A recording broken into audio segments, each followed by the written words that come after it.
సిద్ధుల గుట్టకైతే వచ్చినాం. ఇక్కడ అడ్వెంచర్ చాలా బాగుంటుంది. ఎందుకంటే గుహల లోపల సహసిద్ధంగా ఏర్పడ్డ గుళ్ళ లోపల శివలింగాలు మరియు ఇతర దేవతలు ఉంటారట.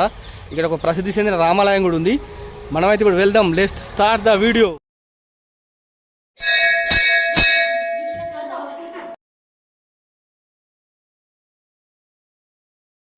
చాలా అద్భుతంగా ఉంది. ఈ గుహల మధ్యలో కొండ లోపలికి వెళ్తున్నాం. మనం అయితే స్ట్రేట్గా అయితే కాలభైరవ స్వామి ఉంటాడు. కాలభైరవుడు ఈ గుహలకు పోయినప్పుడైతే మాత్రం వంగుట పోడు. ఎందుకంటే పైననే బండి ఉంది. ఇక ఇప్పుడు వంగుట మెల్లమెల్ల పోవాలి మనం. ఓం నమ శివాయ, హరహర మహాదేవ, శంభో శంకర. ఇక్కడ కూడా శివుని మనం అయితే చూడొచ్చు.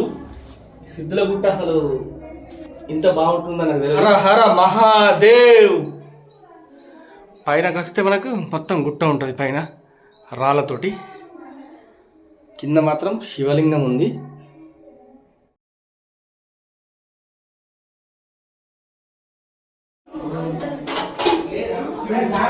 మనకి ఇంకొక శివాలయం ఉంది, అద్భుతమైంది. ఇక్కడ ద్వారపాలక విగ్రహాలు కూడా ఉన్నాయి రెండు. మనం మీద లోపలికి వెళ్ళాలి. ఇప్పుడు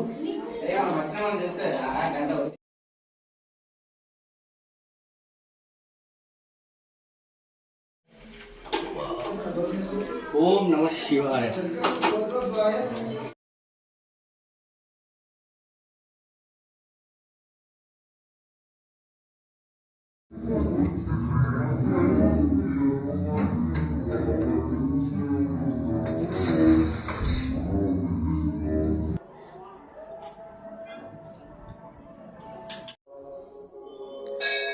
ఎంత ఆహ్లాదంగా ఉందంటే చెట్టు వేర్లు లోపలికి వచ్చేసినాయి అన్నమాట.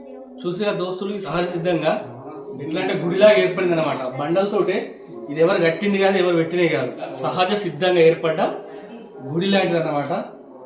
చూస్తే మాత్రం చాలా బాగుంది. మర్రి ఊడలు కూడా లోపలికి వచ్చినాయి. ఉండి కూడా పెట్టింది ఇక్కడ.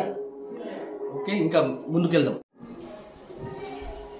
చూస్తున్నారు కదా గుట్ట లోపల పైన కూడా బండలతో కప్పబడి ఉండి అద్భుతమైన రహదారి. అంటే మన శివాలయంకి వెళ్తాను, దుర్గమ్మ టెంపుల్కి వెళ్తానికైతే ఒక అద్భుతమైన దారిని అయితే మంచిగా రెడీ చేసి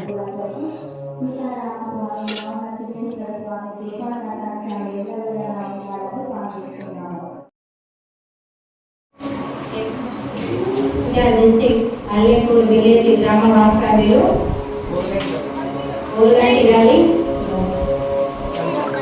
కవిత దంపతుల గారికి 210 రూపాయలు స్వామివారికి అన్నదానాన్ని సమర్పించారు. వారికి వారి కుటుంబ సభ్యులందరికీ నవనాథ సిద్ధేశ్వర స్వామి, సీతారామ స్వామి కృపా కటాక్షాలు ఎల్లవేళలా ఉండాలని ప్రార్థిస్తున్నారు.